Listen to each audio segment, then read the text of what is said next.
So I got one thing I want to point out. I noticed yesterday on the close of three real important in assets.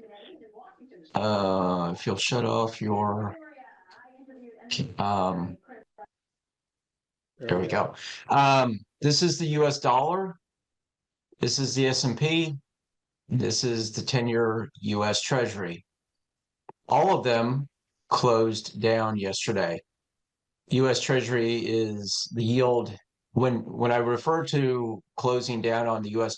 10-year yield, when yields go up, values go down in the bond. So all three of these values went down yesterday, which brings me to the question of where did all the money go? If it's not going into the US dollar, if it's not going into the S&P 500, and it's not going into the US 10-year Treasury, where is this money flowing to?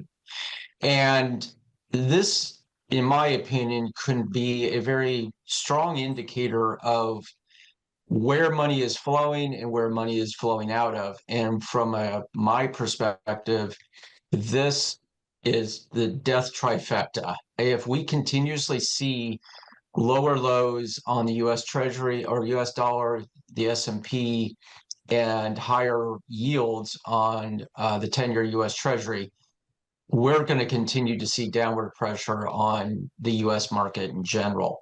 The question is, where is it going? There's a lot of talk more about China raised their GDP expectations to 5%, and which is an increase.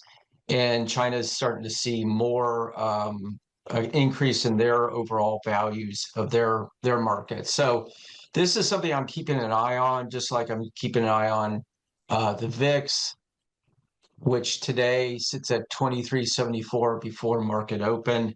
Whereas I explained yesterday, we're in this chop bucket area. This is where markets go up, markets go down. I think we can see that in the price action yesterday in the S&P and a lot of the big major market cap stocks. So keep that in mind as we go through the day and really honestly the week. Where is this money all going if it's not going into U.S.